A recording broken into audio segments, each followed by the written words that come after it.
to our YouTube channel and press the bell icon to get the latest updates. Hello and welcome to The Print. I have with me today the Ambassador of Denmark to India, Ambassador Freddy Swane.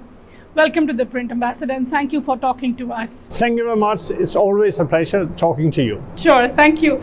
So, Ambassador, to quickly start off, let's just understand the issues that on the climate change that India and Denmark are talking about. But while I come to the substantive issues, let us also understand some of the steps that you take. You've been in India for a very long time now. I understand that you love auto rickshaw rides here. Tell us something about that.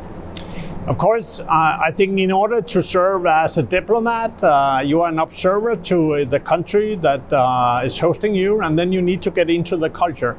In order to understand really how India is thinking, moving ahead, then you need to decode. And the only way is to get out of the office and take a rickshaw. That's interesting. So let us also understand from you, how serious is the issue of green and climate change for Denmark, and it is also an important issue for India.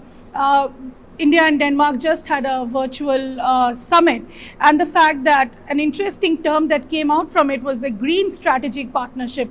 Tell our viewers something more about what do you exactly mean by the Green Strategic Partnership?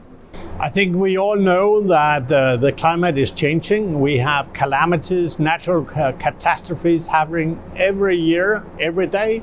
And you just had the burst in Uttarakhand. And we pray for those who have lost their loved ones.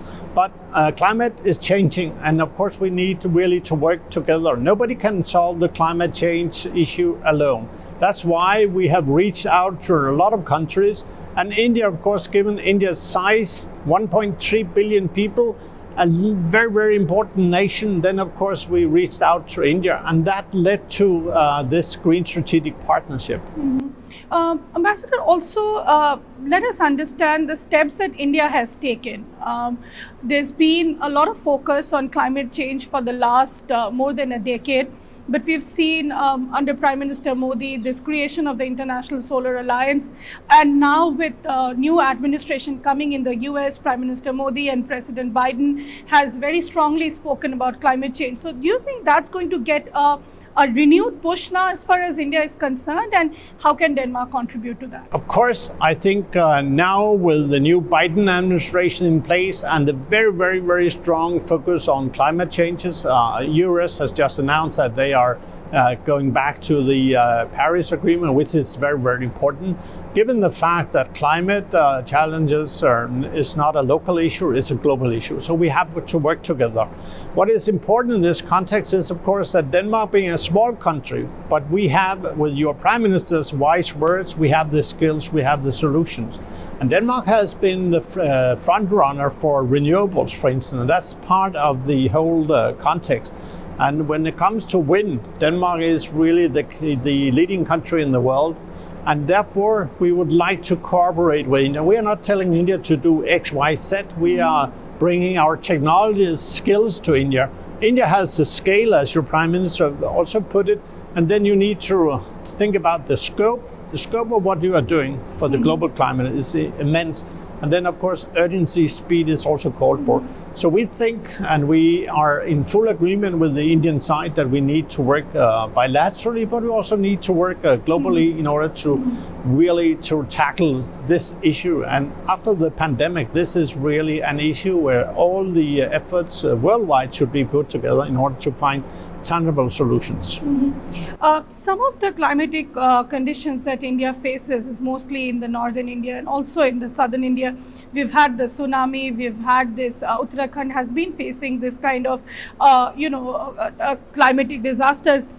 Are you in conversation with the Indian government, especially now that the Uttarakhand, the disaster has happened? Have you been able to look into the issue? Yeah, we have been looking into the issue. And last Friday, in fact, we had the first round of our what we call climate consultations. And of course, that is leading up to some of these very important meetings coming up this year. And, we did not touch specifically on that issue. It happened only in the weekend. But this is the Uttarakhand burst is really just another symbol, another sign that we have to work together.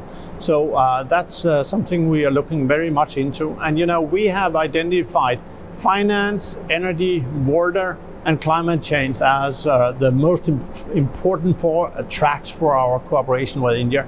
And we are in deep talks about developing what we call an action plan, which sets out all the deadlines, the concrete projects that we have to work on in order to deal with these issues. Mm-hmm.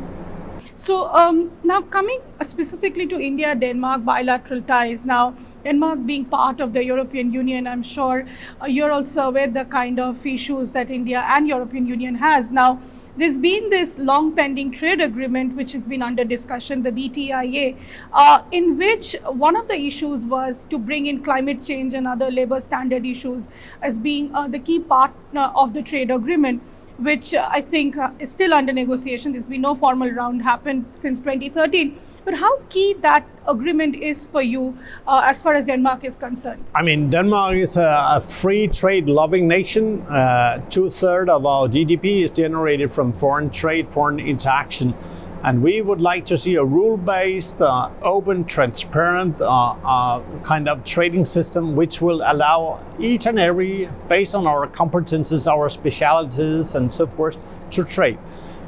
I'm very pleased that the last EU-India summit that happened last year identified the need to move ahead. And there was this agreement of restarting a kind of high-level economic dialogue.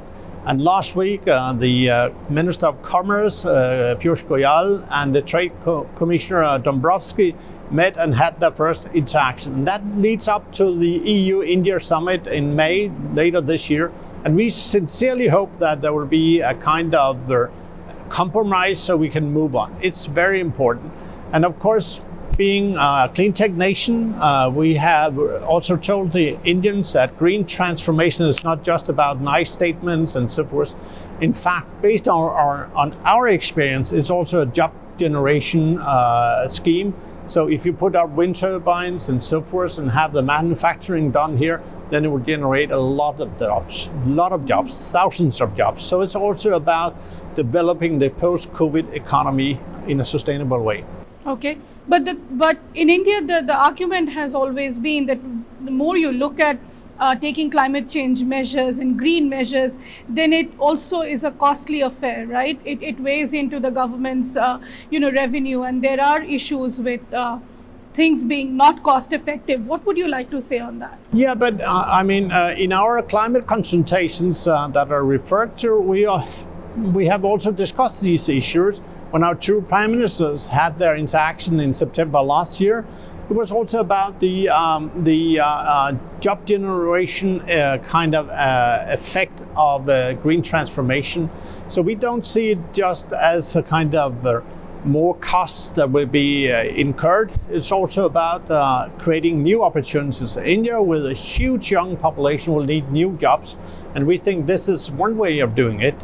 So of course there are a lot of issues. It's costly, but you need to change the direction, and India is ready to change the direction. It will be done in the Indian way, but I have no objection to the Indian way. Whatever comes out is needed. You cannot do anything on climate change or on the execution on the Sustainable Development Goals without India being part of the equation. So let's work, and that was the whole idea with our Green Strategic Partnership. So in terms of India-Denmark partnership, what are the other sectors that you are looking at as far as the bilateral ties are concerned?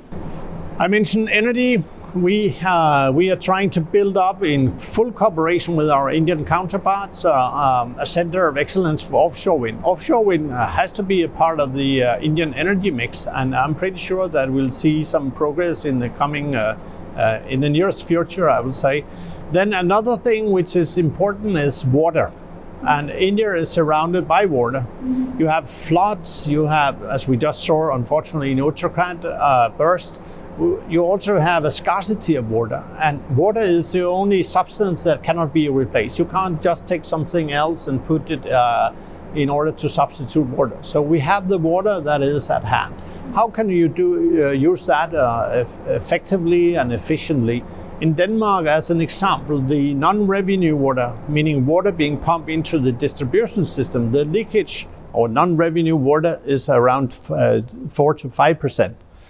In Denmark, on average, 6 to 7%. In India, you will not find any place which is below 50%. So it means that in order to protect your water resources and to secure that the Jal Jeevan mission will succeed, the last drop to the last mile, then you need also to raise the awareness and secure that the water consumption is controlled in the best possible way. So that's something we also in talks with the Indian side about.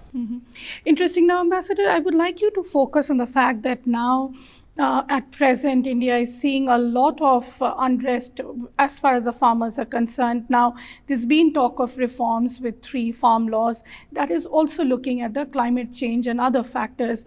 We've seen green climate activists like Greta Thunberg talking about the farmers' right to protest. However, from Denmark's point of view, how do you see that? Yeah, I mean, we take no position on the farmers' issue. I mean, that's for the farmers to decide, and the Indian government, I hope, of course, that they will be able to clinch a deal. However, what I can say, I used to be the CEO of the Danish Agricultural Council, and I was born on a farm myself. And in Denmark, the tradition has been a little bit like here in India, but over years, it was changed, and farmers were turned into business people. And of course, that kind of change will result in a lot of frustrations and so forth. So, and India has a huge potential. So I hope that without taking any party in this, hoping that there will be a solution that can secure that India can tap into the huge potential that India has in order to become global hub for food production. We are in shortage of food for the rest of the world. Right. So, no, what I was going to ask you, what do you think will be an effective way of doing irrigation? Is Denmark advising the Indian government on this? Irrigation is something that we've been working on for many years. During my first tenure, a Danish company made an agreement with Mahindra Group about what we call micro drip irrigation. So they had the greenhouses producing all kinds of vegetables and fruits for export and for the Indian market. And how do you secure, despite the kind of the harsh climate conditions, how do you secure that the water is only used at a minimum level? So micro drip irrigation is one part of that. Another part is, of course, to secure that the pumps, and I assure you that the number of pumps being used with agriculture also in India is huge. So we'll cater for a huge part of the energy consumption out here. And if you don't have intelligent, smart pumps, then you will tend to use too much water.